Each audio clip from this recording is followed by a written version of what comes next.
Okay, folks, today we're flying from Chicago to St. Louis. Runway 28R at O'Hare in Chicago. Chicago, of course, has two big airports, Midway and O'Hare. O'Hare is the bigger one, I believe. Infinite Flight felt that they didn't need to put any terminals at O'Hare. There's no graphics here, really, except for the runway and the tarmac. They really, I think, should start expanding their graphic situation. There just aren't enough airports in this game that have terminals. In real life, every airport has terminals. So you want it to be as realistic as possible, right? Alright, let's get up in the air here. It's gonna be a takeoff from 28R. I should be on that yellow line, but there we go. 28R, we don't want to turn as fast.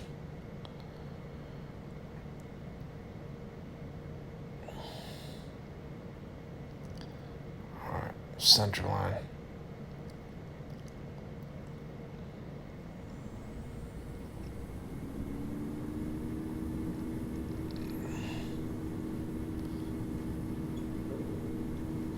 $80 knots.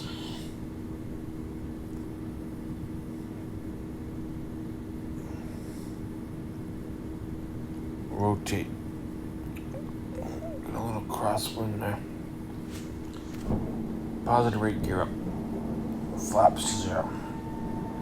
Autopilot on. Altitude, want to get about 20,000 probably. 22,000, okay, that's good. Go up, I'm gonna go up about 2,400 at first. Below 10,000 feet, when I hit 250.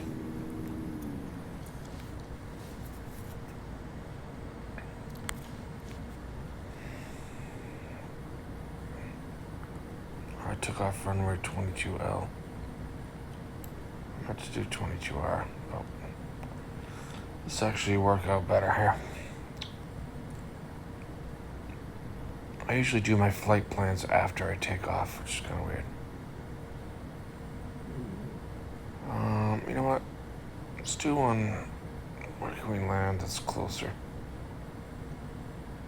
What's this airport here? Never heard of that one. Looks like this is the St. Louis airport. Well, it's a 3D airport. The royal treatment. Alright, let's aim for runway 24.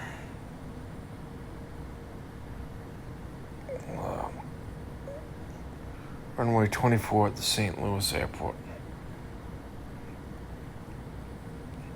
So we click on runways. We want ILS approach. Looks like they all have ILSs. Some runways don't have that. 24, second one down. Select approach. We're going straight in. On 24. There we go. Okay.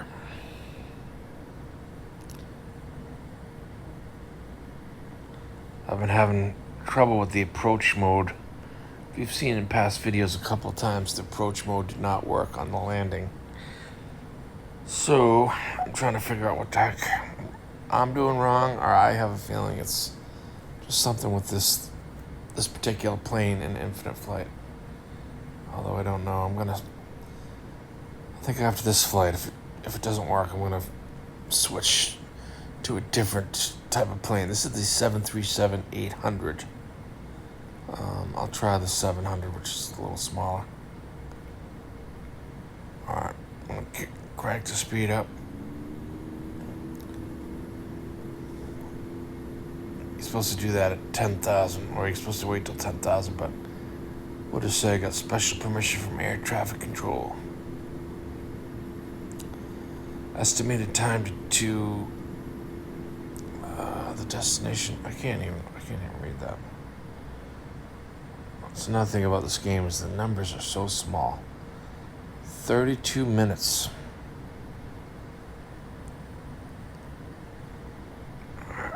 Shave a little bit more off of that one.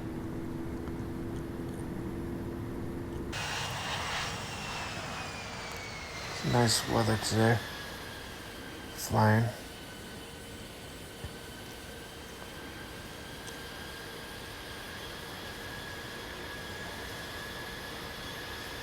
"32-minute flight from Chicago." That's Chicago there in the river. This is the Lake Michigan, Illinois, and this is the city of Chicago. I've been there a couple times. I went to a wedding right on the lake here, up top of a skyscraper, which is a unique experience, I guess, for weddings. Took the elevator up to the wedding, and it was way up there. It was like a view of the city up there, and I don't know, I don't really remember too much about it. It wasn't that long ago, so didn't make that much of an impression on me. But I did, one time I was in Chicago, I saw, went to a couple museums. The Frank Lloyd Wright House Museum near University of Chicago, in the southern part of the city. I saw that, which was interesting. There's no question about it. It was very interesting. It needed a little bit of TLC. This is probably around, I don't know, I want to say 2010. I don't know if it's been updated since then, but those Frank Lloyd Wright houses are recognized as treasures now. I don't know how deserved it is. I mean, it was definitely unique architecture, and you can see how the guy was pushing the envelope for the time period, which is around 1910 or something like that.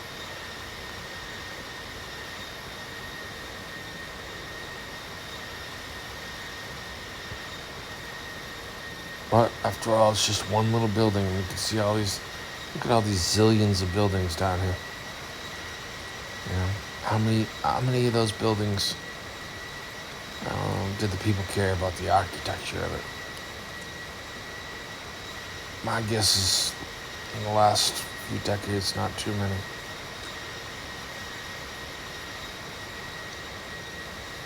Fancy architecture adds to the price, obviously. And buildings don't last forever, usually.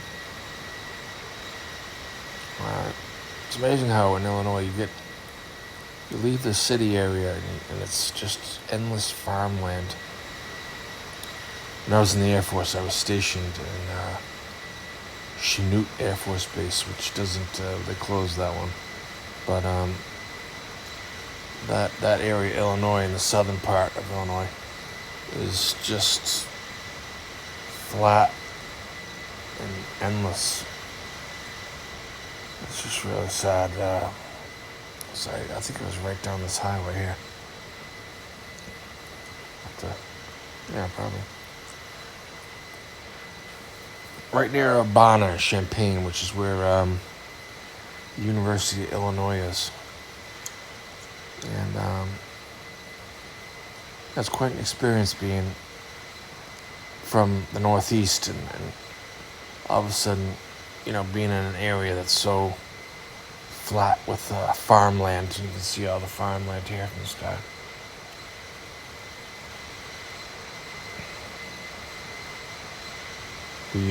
When I was stationed at the base, we drove up this highway. I'm assuming it's this highway, but similar idea. It's one of the highways that goes down the state like this through the farmland. And there was this horrible car accident, and the bus driver pulled over and had a first aid kit. and he got out to help the people in the car accident. It was really kind of awful. But we went to the game anyway, and the game went to extra innings and just went on forever. It was a hell of a day.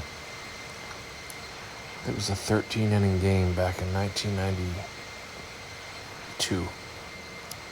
So right before Chanute closed. University of Illinois was right near that base. That's where film critic Roger Ebert went. And I'm sure a lot of well-known people have gone to the University of Illinois. That's in Champaign, Illinois.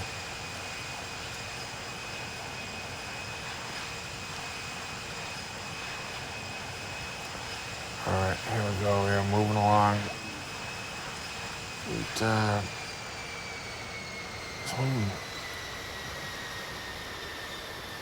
It's 19 minutes out.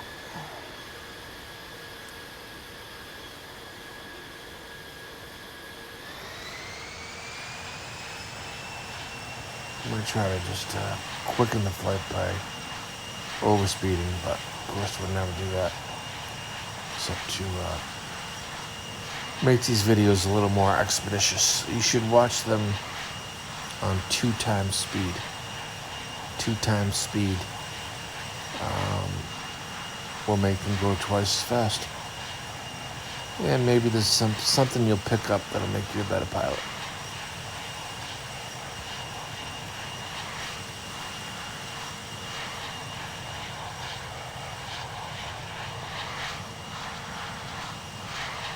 There's a city ahead up here. I wonder if that's Springfield, Illinois. I don't know. Abraham Lincoln is buried in Springfield, Illinois.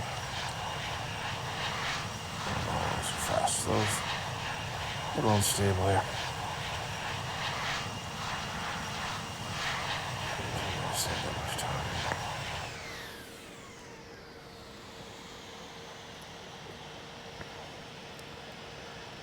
To pull back to speed, you put the spoilers on for a little bit, and that'll bring your speed back. We're dropping back to a regular speed. It's not worth overspeeding if the plane's gonna be all over the place like this. Sometimes it happens and sometimes it doesn't. It must be related to the weather, maybe. That's infinite flight inputs into the computer, which I do believe has some relation to real world weather, but I don't know for sure. And honestly, it never rains in this game. It doesn't, so the weather really doesn't get terrible. You can click on weather and you see all these. This is visibility, wind direction, wind velocity, wind gusts. Where do they get that information from? I don't know. I really don't know. But that's another thing about they could easily improve in the game is increasing the realism of the weather and the clouds and the rain and the snow and ice. This game's got a long way to go. The PC-based flight simulators are way ahead. But for a little pocket-held, mobile app, this is really amazing if you think about it.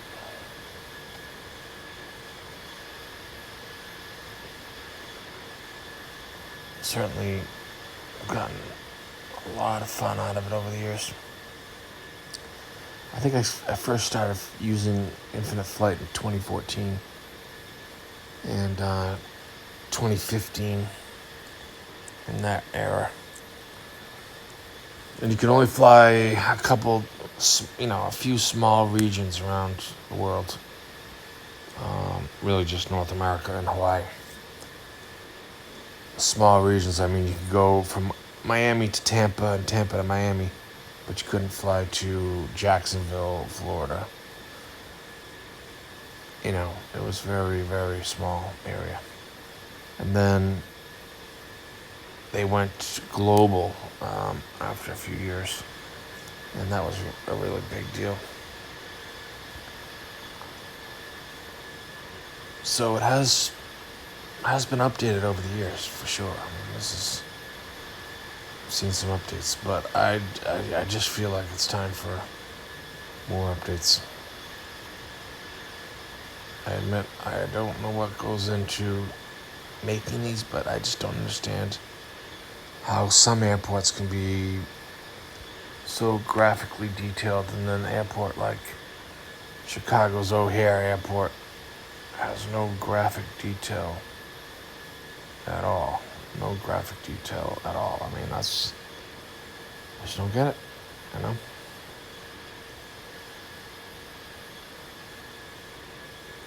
Yet St. Louis is the 3D airport, which is maybe it's a more commonly used airport in the game. I don't know, but and I call it a game. You know, I guess that's what it is.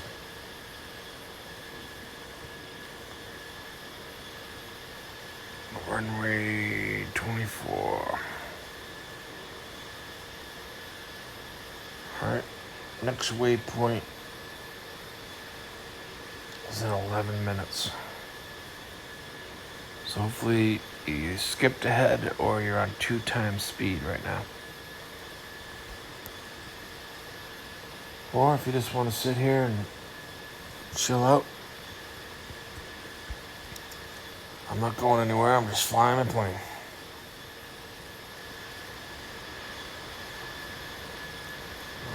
I'm assuming that was Springfield, Illinois we just flew over. If so, Lincoln is buried down there somewhere. He was dug up a few times, I think 5 times altogether, for various reasons. So the last time they buried him under like 20 feet of concrete so that he could never be dug up again. But I think the last time was around 1903 that they opened the coffin, and the people standing there could see the face of Abraham Lincoln, which was basically unchanged from when he died. Which is pretty amazing. And there was a little kid there who saw Lincoln's face too. Said he had nightmares for a long time afterwards. But he was the last person alive to have seen Abraham Lincoln in person. This little kid in the early 1900s died in the 1960s.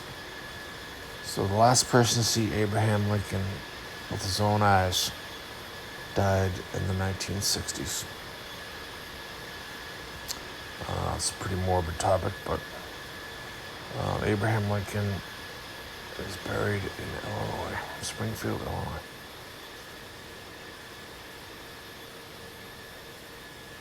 Alright, looks like we got another city coming up over here. So another thing about this game is sometimes from the air you want to know what the city name is.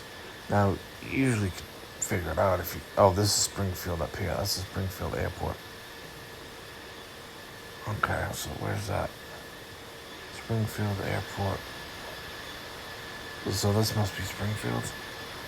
See, I can't figure it out. So I thought this was Springfield back here, and it might actually be this over here.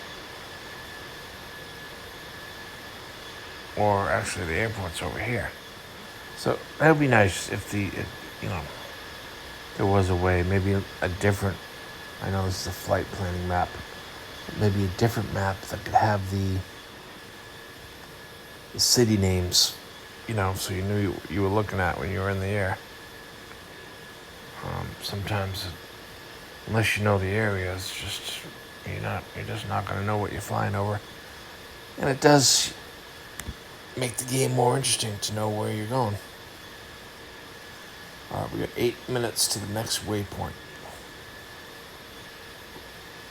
8 minutes to the next waypoint. I'm flying to the St. Louis Airport. St. Louis Lambert International. St. Louis, Missouri.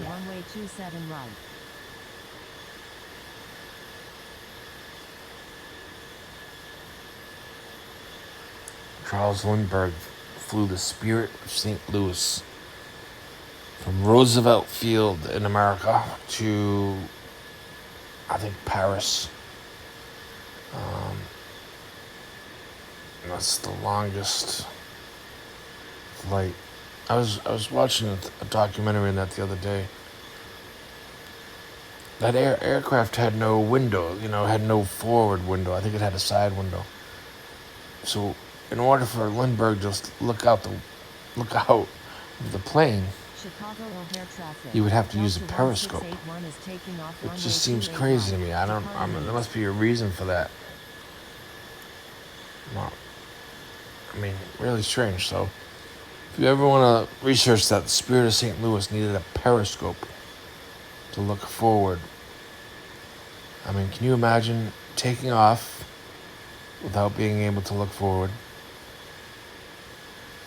Flying across the Atlantic for the first time ever in human history, not being able to see where you are. It just must have, I would have driven me absolutely out of my mind.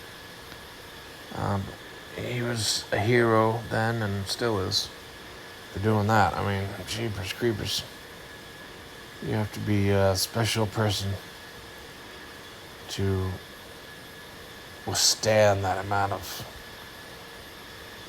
stress. It gives me the heebie-jeebies just thinking about it.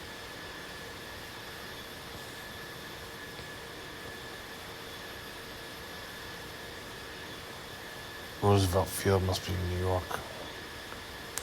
I don't know offhand, but that's where he took off from. And landed in Paris. So Paris is inland. So he could have maybe landed on airfields on the coast of France, but Paris isn't that far inland from the English Channel, so I guess it made sense to just land in Paris. It took a long time for that flight to occur. I'd have to look up how long, but the plane probably didn't go too fast. So let's see if we can hit our VNav yet. Yeah. We're ready for vertical navigation. So we're going to automatically descend to 3,500 with autopilot. Now going down at a rate of 2,000 feet a minute. And I was chatting, and I should have hit that earlier, honestly. So we're going on a steep descent.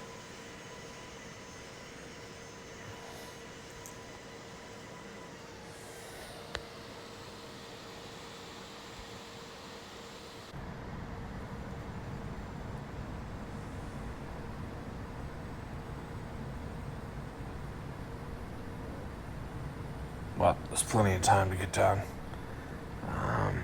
because we're gonna have to slow down before we get there. So at 2,200 a minute, it's actually about 2,800 a minute. I think 2,800, 2,600. I need glasses.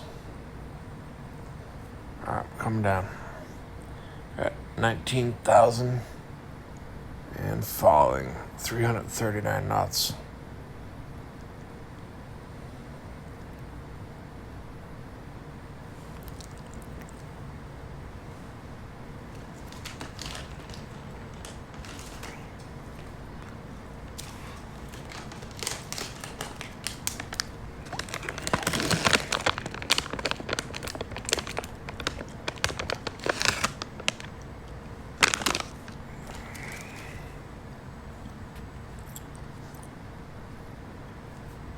We're beginning our descent into St. Louis Lambert Field. Or that calls it Lambert International. I seem to remember it was called Lambert Field. Maybe I'm thinking of something else. I don't know. Lambeau Field, where the Green Bay Packers play. That, of course, would be something different. A different type of field. Alright. 3.5 minutes to our waypoint. We take a left turn toward runway 24. And then another left turn right at the top of the cone. We'll hit the approach mode and land on autopilot. Chicago O'Hare traffic. Scandinavian What airport's this 135 here? Heavy is taking off runway 9 We'll right. fly right over this. Departing This is the north. regional airport. Flat area. How many runways? 2 runways, 4 approaches.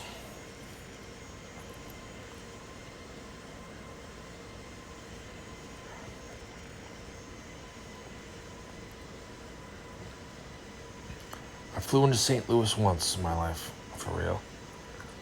I could see the arch, the famous St. Louis Arch, from the plane as I was circling the city and landing.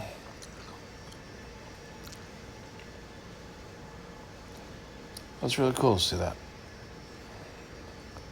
And that was the first time I had ever been to the Midwest, and I was really struck at the flatness of the place. It was so flat. And it just was like a different world, really. Cornfields all over the place.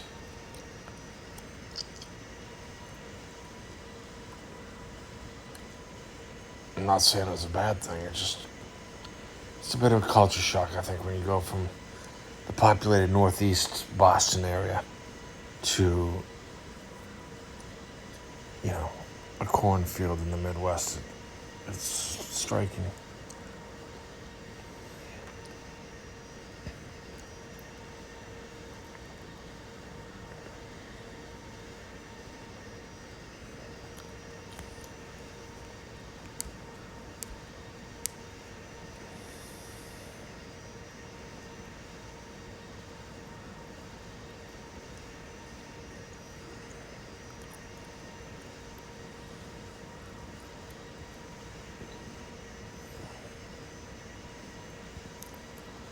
All right, we're going down 2,200 feet a minute.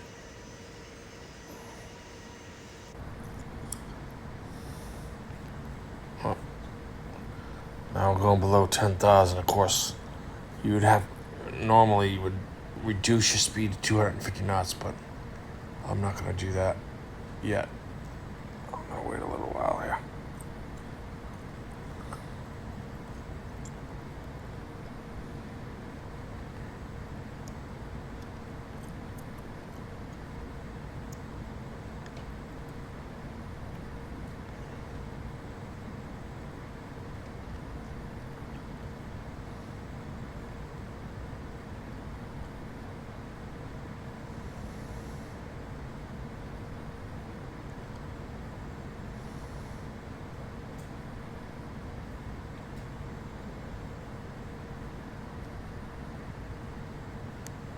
Wish I had some interesting facts about St. Louis, but I don't know a lot about that area.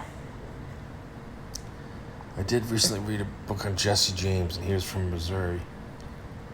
So I do know a little bit about Missouri from that book. It's a really good book. It was called Jesse James, history book by T.J. Stiles, the author. He's a history author. He's written 3 books. 2 of them have won Pulitzer Prizes. So 2 out of this guy's 3 books have won the top prize.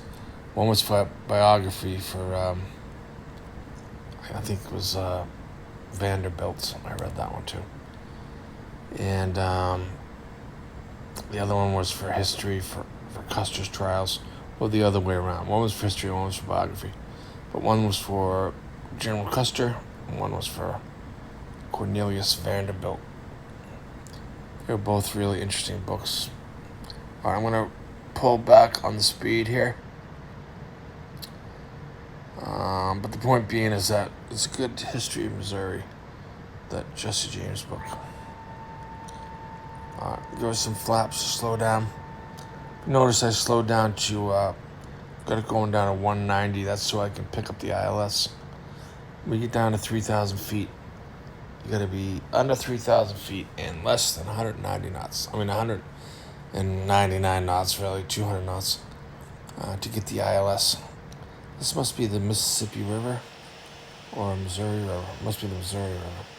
I don't know. It's a major river there. It's either Missouri or Mississippi, I think. It's cool. It's like a muddy river.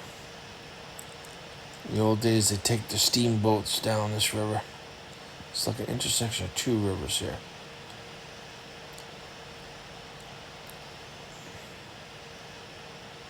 It's interesting. Alright, we're still slowing down. Put the flaps to 10 because it's having trouble getting slower. Alright, now we're going to do another left turn. I mean a right turn into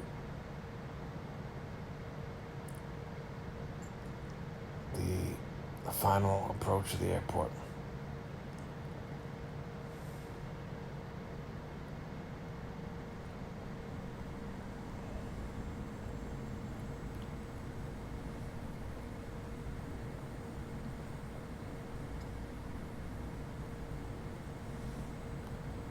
Alright, I'm going to hit the approach button now and see what happens. Alright, turn green there. So that's a plus. Sometimes it doesn't even turn green. See the LOC turned green. And now the GS it says. So we should be good. That's a good sign.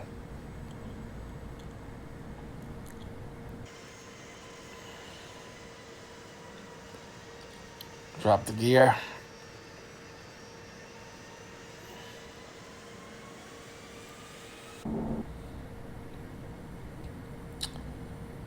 And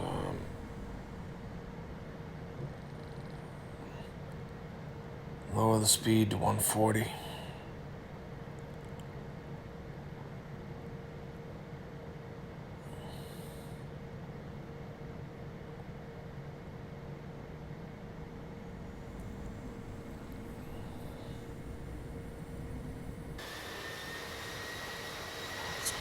It's going too slow. Plane should be level. Or see how it's not very level. It drives me nuts in this game.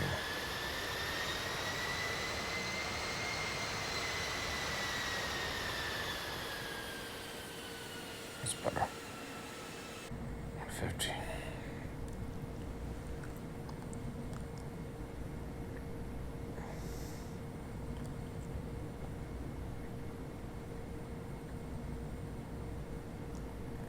A minute and a half to the landing.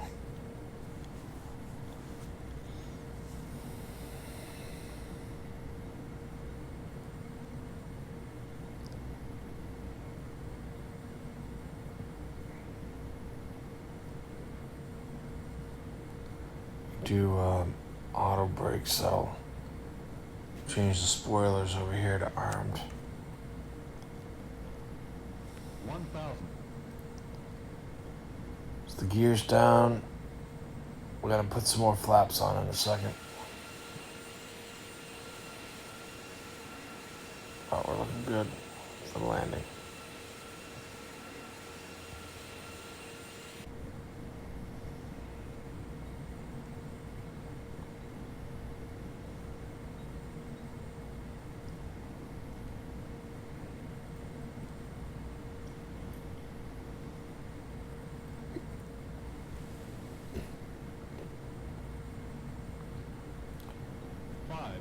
Feel like the third wheel here.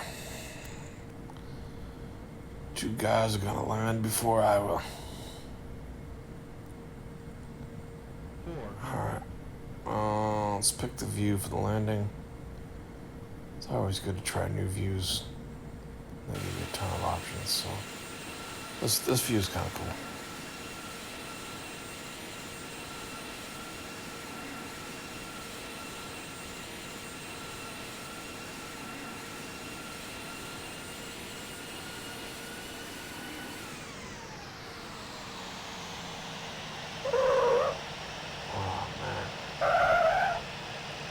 That was a rough landing. I think it was going a little too fast.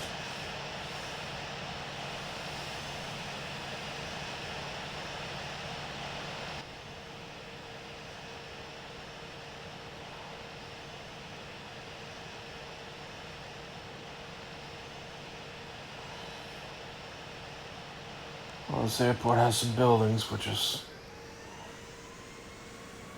more than I can say for O'Hare. So we'll pull up to the jetway.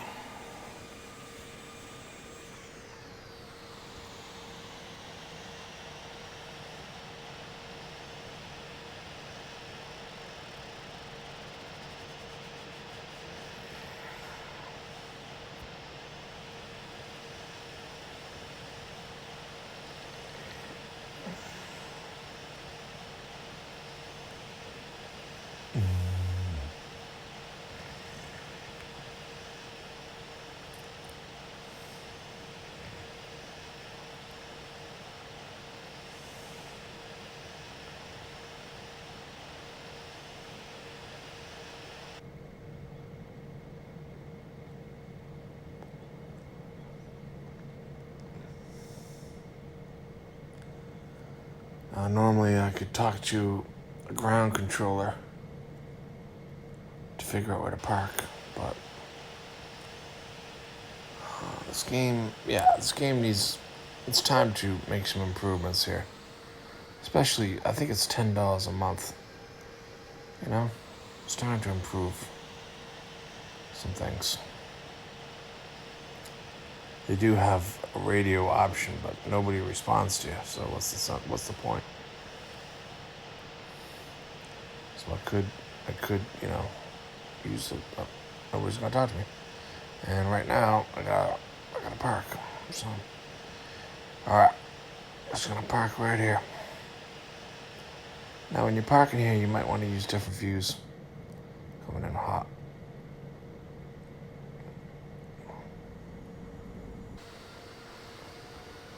To make sure you're lined up right. It's actually not that hard to do that. I overshot it a little bit. That should be fine.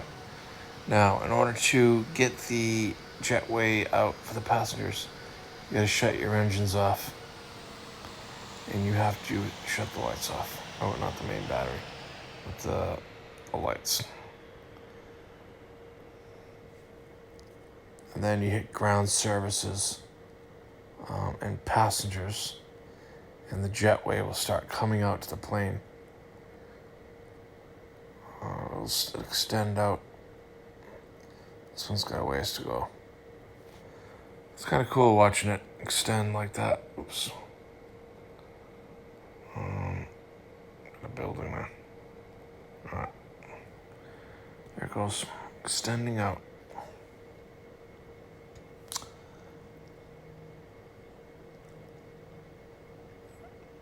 And everybody's gonna get off. Alright, now you can also hit a catering truck, which will drive up to the plane. A cargo. That unloads the baggage, but they don't actually show baggage coming off. And a ground power unit, which is the unit right there. See that? So it just gives you little doohickeys to make it look like, you're at a real airport and you're changing up your flight and getting it ready for the new flight. It's a cool little car over there.